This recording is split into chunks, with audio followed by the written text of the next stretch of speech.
Certo. Vamos desempacotar isso com um detalhe que, olha, é de explodir a cabeça logo de cara. Uhum, eu sei bem qual é esse detalhe.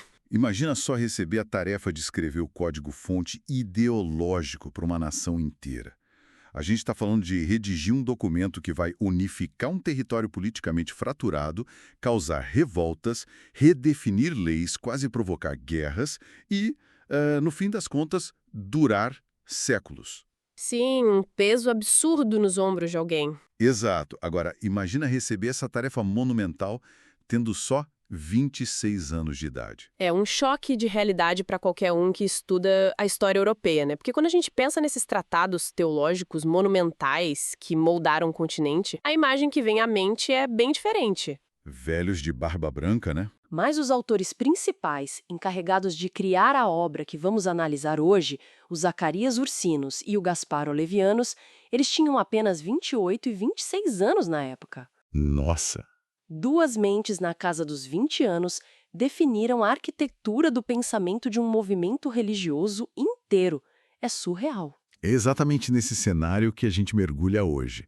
Nosso foco é o famoso Catecismo de Heidelberg, que foi publicado na Alemanha em 1563. Isso. A missão dessa nossa exploração é entender como esse texto, que foi encomendado por um governante, o eleitor Frederico III, não apenas cumpriu o seu objetivo local, mas se tornou um dos guias educacionais e religiosos mais influentes da história.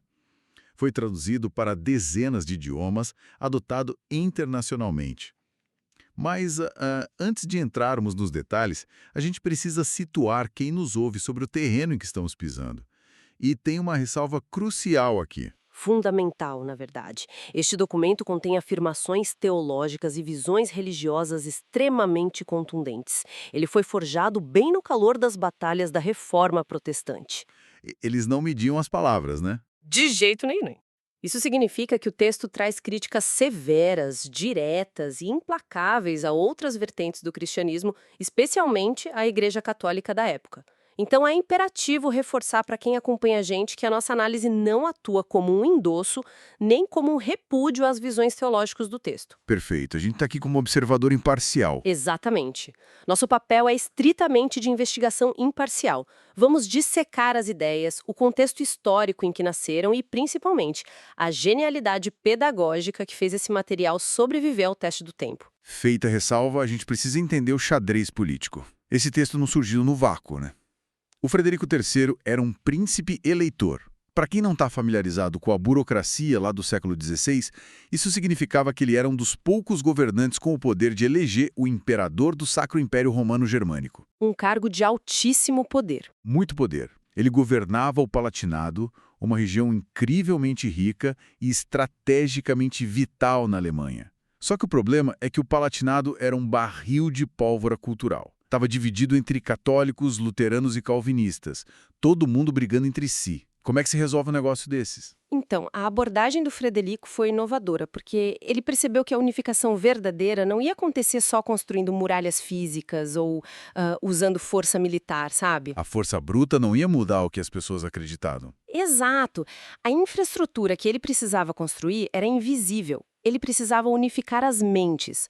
E a genialidade da escolha pelo Ursinos e pelo Olevianos, supervisionados pela Faculdade de Teologia, claro, foi que eles trouxeram uma agilidade e um tom profundamente afetuoso para um projeto que era, no fundo, de engenharia social. Eles tinham que ser didáticos. Muito didáticos, eles precisavam criar algo que as pessoas comuns pudessem não apenas entender, mas memorizar e internalizar para a vida toda. E é aí que o design da informação entra como algo simplesmente espetacular. O formato de catecismo em si, aquela coisa de perguntas e respostas, não era novidade nenhuma. Não, já existia há séculos. Mas a estrutura que eles criaram foi muito inovadora. Logo cedo, o documento foi dividido em exatas 52 seções, que eles chamavam de Dias do Senhor. A instrução oficial era que cada uma dessas partes deveria ser lida e explicada pelos pastores nas igrejas a cada domingo do ano. No culto da tarde, especificamente. Isso! Se a gente parar para pensar, cara, isso é basicamente a arquitetura de um aplicativo de ensino moderno. É o equivalente no século XVI a um algoritmo de repetição espaçada, tipo um Duolingo da teologia. Nossa, a comparação é muito precisa. O cérebro humano consolida memórias através de exposição repetida e sistemática. Em vez de despejar uma enciclopédia dogmática de 1000 páginas sobre a população e esperar que camponeses e artesãos decorassem tudo aquilo, O que seria impossível, né? totalmente. Em vez disso, os autores criaram um sistema cíclico. Ao dividir em 52 partes, eles garantiam que, ao final de um ano, a população inteira tinha revisado todo o seu sistema de crenças. E no ano seguinte, adivinha?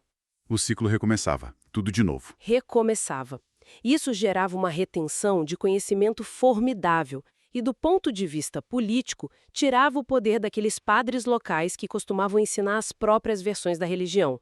Padronizava a mensagem na província inteira. Só que isso levanta a questão do conteúdo dessa mensagem. Porque uma estrutura de 52 semanas só funciona se o usuário não abandonar o aplicativo na segunda semana, né? Tem que ser engajador. Com certeza. E o catecismo resolve isso com uma base narrativa de mestre. O que é fascinante aqui é a famosa pergunta 1. Ela não começa com abstrações cósmicas sobre a origem do universo ou leis impessoais. Qual é a pergunta? Ela pergunta: qual é o único consolo na vida e na morte? Uau! Direto no existencial. Direto no ponto. E a resposta é quase poética. Diz que não pertenço a mim mesmo, mas pertenço de corpo e alma, tanto na vida quanto na morte, ao meu fiel Salvador Jesus Cristo. É um tom muito diferente, sabe? Muda completamente a expectativa de um manual legalista. Estabelece uma âncora ali logo de cara. Em uma época onde a morte infantil, a peste, a guerra eram realidades diárias avassaladoras para todo mundo, oferecer consolo como ponto de partida foi uma estratégia de empatia profunda. Foi brilhante. E a partir dessa conexão emocional, a pergunta 2 funciona como o mapa de toda a jornada. Ela questiona o que é necessário saber para viver e morrer nessa consolação. E como eles dividem isso? A resposta divide a experiência humana em 3 fases psicológicas bem claras. Primeiro, o tamanho da miséria e do pecado humano. Segundo, o modo de libertação. E terceiro, o modo de ser grato por essa libertação. Miséria, libertação e gratidão. É o clássico arco de 3 atos da narrativa universal, né? O problema, a solução e a resposta. Exatamente, a jornada do herói aplicada ao Moana. Mas espera aí, me tira uma dúvida. O documento gasta uma quantidade enorme de energia construindo esse primeiro ato, o problema, que eles chamam de miséria. Nos dias do Senhor 13:4, o texto argumenta que a natureza humana foi totalmente corrompida, Totalmente. que a lei divina exige perfeição e que o ser humano é categoricamente incapaz de alcançá-la, o que desperta justa ira de Deus. Estabelecer que todo mundo é inerentemente miserável e corrupto parece uma péssima estratégia de unificação. Porque o Frederico aprovaria um documento que basicamente diz aos súditos que eles são um fracasso irremediável. Isso não ia gerar um desespero em massa? Olha, a sua objeção faz todo sentido no nosso contexto moderno, onde a autoestima é o valor central da sociedade, né? Mas, no século XVI, essa declaração de miséria universal operava de um jeito diferente. Ela era o grande nivelador social. Como assim? Ao afirmar que desde o rei mais poderoso até o camponês mais pobre, todos estão sob a mesma dívida impagável e são igualmente incapazes de se salvar, o catecismo destrói qualquer possibilidade de superioridade moral. Ah, entendi. Ninguém pode olhar de cima para o outro. Exato. Além disso, o próprio texto levanta as objeções do leitor. A pergunta 9 questiona bem isso. Deus não age injustamente ao exigir na lei o que o homem não consegue cumprir? E qual é a resposta deles para isso? A resposta é um diagnóstico jurídico. Eles dizem que não porque o homem perdeu essa capacidade por rebeldia deliberada. Então cria-se um tribunal onde a culpa é irrefutável e o juízo é perfeitamente justo. Aqui é onde a coisa fica realmente interessante, porque o texto cria um beco sem saída absoluto. Mas em vez de deixar a audiência lá no fundo do poço, as perguntas 14 a 17 começam a montar um quebra-cabeça lógico incrivelmente rigoroso para encontrar uma saída. É a busca lógica por um mediador. Isso não tem apelo à mágica, não é um passe de mágica. É uma construção puramente baseada na matemática da justiça que acabou de ser estabelecida. Sim, essa matemática da salvação é talvez uma das construções filosóficas mais elegantes do documento. O silogismo avança passo a passo. Primeiro, a justiça de Deus exige que a mesma natureza que pecou seja a que pague. Logo, transferir a culpa para um anjo ou, sei lá, para um animal sacrificado é juridicamente inválido. tem que ser um ser humano. A conta precisa fechar com a mesma moeda. Se a humanidade quebrou a lei, a humanidade paga a multa. Perfeito. Segundo passo tem que ser um humano perfeitamente justo, porque alguém que já tem sua própria dívida não pode pagar a dívida de terceiros. Faz sentido. Você não pode usar um cartão de crédito estourado para pagar a fatura do outro. Exato. Mas o raciocínio não para por aí, porque aí surge o obstáculo final. O peso dessa punição, a ira divina contra o pecado, é descrito como algo tão colossal que nenhum ser humano comum, mesmo sendo inocente, conseguiria suportar e sobreviver. A criatura seria esmagada, né? Aniquilada. Completamente. Portanto, o mediador precisa ser humano e justo para pagar a dívida, mas simultaneamente precisa ser o verdadeiro Deus. Apenas o poder da natureza divina conseguiria suportar o peso infinito da justiça e emergir vitorioso. É muito louco como eles desenham um labirinto onde todas as portas estão trancadas, exceto por uma fechadura hiperespecífica. A figura do Deus-homem, Cristo, não é jogada na história como um elemento místico aleatório. Não, tem uma função estrutural. É apresentada como a única solução logística e juridicamente possível no universo para resolver aquele problema específico. É brilhante, mas isso nos leva ao próximo obstáculo. Qual seria? Uma vez que o mediador realizou essa transação épica, como é que o camponês comum lá de Heidbecker acessa isso? Como isso chega nele? É aí que a gente entra no campo da fé e, fisicamente, dos sacramentos. Sim, a transição da teologia abstrata de alto nível para a realidade tátil do cotidiano é feita através da redefinição do que é a fé. O texto faz questão de dizer que a verdadeira fé não é apenas um conhecimento intelectual. Não é só concordar com fatos históricos. Eu acredito que isso aconteceu e pronto. Não, é descrita como uma firme certeza plantada no coração humano.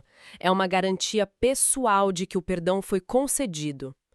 Contudo, nós seres humanos somos criaturas sensoriais, né? A gente precisa ver, a gente precisa tocar. Precisa do tangível. Exato. É onde os sacramentos, o batismo e a Santa Ceia entram. E é aí também onde o documento pisa em um campo minado histórico gigantesco. O catecismo argumenta veementemente que esses rituais não contêm magia inerente. A água não lava o pecado fisicamente. O pão não salva por si só. Sabe, a analogia que me vem à mente lendo isso é muito semelhante ao funcionamento de um cartório moderno. Pensa num contrato de compra e venda de um imóvel.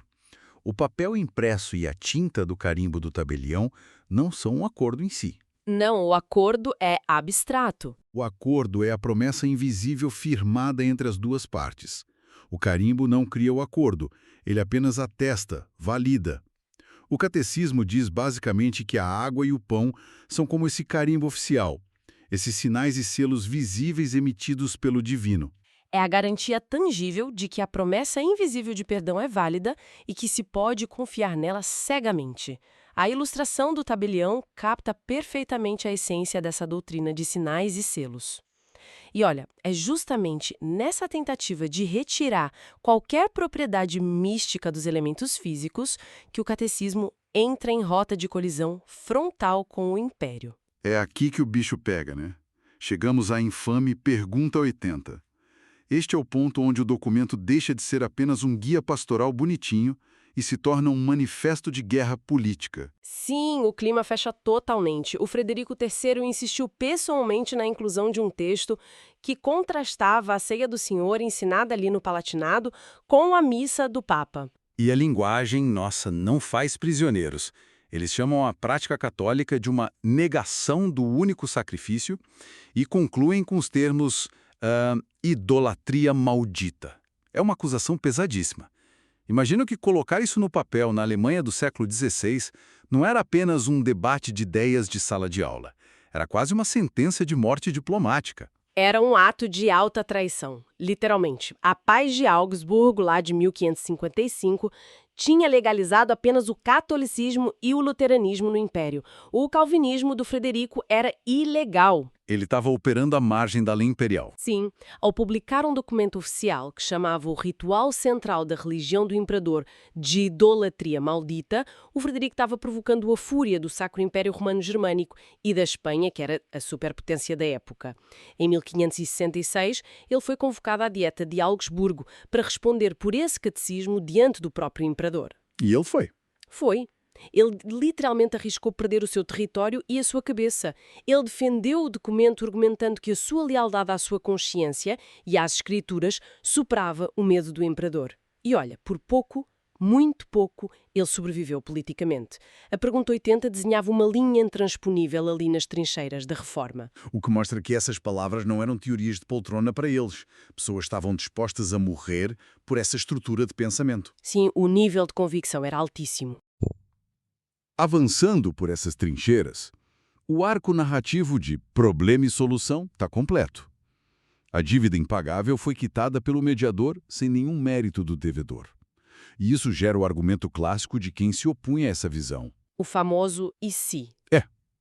O pessoal dizia, peraí, se o contrato está assinado autenticado no cartório divino e a dívida inteira foi paga pelo mediador, independentemente das minhas boas obras, isso não dá às pessoas um passe livre para fazerem o que bem entenderem? É uma pergunta lógica. Muito lógica. Se o meu esforço não compra a salvação, por que eu me daria o trabalho de ser ético? Posso fazer o que eu quiser? A acusação de que essa teologia criaria cidadãos descuidados e perversos era super comum. E a resposta do catecismo constitui a terceira e última grande seção, que é a gratidão. Os autores argumentam que é psicologicamente e espiritualmente impossível que alguém que compreendeu a profundidade da sua miséria original e a magnitude do resgate oferecido gratuitamente não produza frutos de mudança. A ética muda de lugar. Exatamente. A ética deixa de ser uma pré-condição para a salvação e passa a ser a consequência inevitável dela. Então, o que tudo isso significa na prática psicológica ali da época? É uma inversão genial da motivação humana. O bom comportamento, o cuidado com o próximo, a honestidade, tudo isso deixa de ser a moeda usada para tentar subornar o juiz ou comprar a entrada no céu. A metáfora da moeda é muito boa. Em vez disso, essas boas ações passam a ser interpretadas apenas como o recibo de uma dívida que já foi inteiramente paga. O motor muda. A força motriz da sociedade sai daquele medo paralisante da punição eterna e se encora na alegria da gratidão. E essa alteração no motor motivacional tem implicações vastas, sabe? Porque a moralidade construída sobre o medo do inferno frequentemente produz uma obediência minimalista. Como assim minimalista? As pessoas fazem apenas o estritamente necessário para evitar o castigo. Tipo, o que eu preciso fazer para não ser punido? E só. Por outro lado, a moralidade enraizada na gratidão genuína busca a excelência, porque o desejo de agradar ao benfeitor não tem limites. Faz todo sentido. É por isso que, nessa terceira sessão, o documento empreende uma reinterpretação radical e expansiva dos 10 mandamentos. As antigas leis deixam de ser um teto que limita as ações ruins, e se tornam um piso a partir do qual uma nova ética deve florescer. Os exemplos que eles dão são de dar um nó na cabeça, né? Porque eles não deixam espaço para ninguém se considerar imaculado. Por exemplo, no mandamento não matarás, o senso comum diz que, bom, se não tem o corpo no chão, a pessoa tá quite. Eu não matei ninguém hoje. Tô limpo. Tô limpo. Mas o catecismo expande isso para a própria raiz da intenção. Inclui inveja, ódio, ira e qualquer desejo de vingança escondido. E vai na contramão também, exige proativamente que se ame os inimigos e se preserve a vida do próximo o máximo possível. Não é só sobre não fazer o mal. E a análise do mandamento sobre não roubar é igualmente profunda e muito prática para a vida comercial e urbana daquela época, sabe? A proibição avança muito além do assalto à mão armada na rua. O que eles consideram roubo. O texto condena explicitamente fraudes no comércio, o uso de pesos e medidas falsos na feira, juros extorsivos e qualquer esquema enganoso para tomar o dinheiro alheio. E o mais impressionante, classifica o desperdício irresponsável dos próprios recursos como um tipo de roubo. Caramba! O catecismo entra na feira, na loja e até no modo como você administra a própria casa. Sim, não tem escapatória. E a rede de arrasto moral captura até aquilo que não é feito. Na pergunta 99, que trata do uso do nome de Deus, o texto é letal contra a passividade. Verdade, esse é um ponto fortíssimo. Afirma que o indivíduo peca não apenas se ele próprio proferir blasfêmias ou falsos juramentos, mas também se ele se calar diante dessas coisas. O silêncio e a omissão deliberada tornam-se evidências de cumplicidade. Sabe, não basta não fazer o mal. Cruzar os braços diante da injustiça é igualmente condenado. Toda a vida interna, externa, pública e privada é varrida por essa ética da gratidão. E para coroar toda essa sessão ética, a oração do Pai Nosso é desconstruída e usada para lembrar constantemente a fragilidade dessa mesma ética humana. O texto adverte que, nesta vida, até mesmo os convertidos mais devotos alcançam apenas um pequeno começo dessa obediência perfeita. É um lembrete de humildade. Totalmente. A oração opera como um antídoto contra o orgulho moral. Ao orar venha o teu reino, por exemplo, a explicação do catecismo transforma uma petição mística num chamado à ação violenta contra o mal. Em que sentido? Significa destruir ativamente as obras do diabo e todo o poder que se levanta contra a verdade. Isso engaja o fiel na transformação ativa de si mesmo e do mundo ao redor dele, enquanto mantém aquela total dependência do auxílio divino. Isso nos traz de volta a genialidade panorâmica do projeto que aqueles dois jovens lá na casa dos 20 anos montaram para o Frederico III. Observar o catecismo de Heidelberg de longe, com os olhos de hoje, transcende um interesse puramente teológico. Vai muito além. Sim. Para quem se interessa por comunicação em massa, liderança organizacional, pedagogia, é uma verdadeira aula magna de design instrucional e engenharia cultural. Inegavelmente. A habilidade deles de destilar conceitos filosóficos densos e super controversos num formato de diálogo acessível, combinada com aquela cadência perfeita das 52 semanas de imersão constante, isso assegurou que as ideias saltassem das páginas e se infiltrassem no DNA cultural do Palatinado. E depois de grande parte da Europa, né? Exato. Substituir aquela conformidade que era impulsionada pelo terror por uma ética impulsionada pela gratidão provou ser um alicerce incrivelmente duradouro. O que deixa uma reflexão final muito instigante para quem nos acompanha agora. A gente viu a força da estrutura, miséria, solução e gratidão para ancorar um povo inteiro no meio do caos e das guerras do século XVI. Um caos que não era pequeno. Longe disso. Mas se a gente fosse transpor esse exercício para a contemporaneidade e tivesse que escrever um catecismo inteiramente pessoal, tipo um manual inegociável de valores fundamentais para guiar a própria vida, qual seria a primeira pergunta e resposta? Nossa, essa é uma excelente pergunta. Pois é. Em meio a esse ruído todo de hoje, a sobrecarga de informações, as crises modernas, qual verdade a gente escolheria registrar como nosso único consolo, capaz de manter a mente firme quando tudo ao redor parece que está desmoronando? É o desafio definitivo, né? Sobre quais fundações nós elegemos para dar significado à nossa existência e às nossas ações. Porque quando a base é sólida e clara, toda a estrutura da vida consegue suportar o peso da realidade. Uma provocação excelente para continuarmos pensando muito depois da nossa conversa de hoje. E com esse desafio para a mente, a gente finaliza o nosso mergulho profundo. Esperamos que essa viagem à engenharia do pensamento do passado ofereça ferramentas valiosas para entender como moldamos as nossas crenças no presente. Continuem curiosos, continuem questionando e nos vemos na próxima exploração.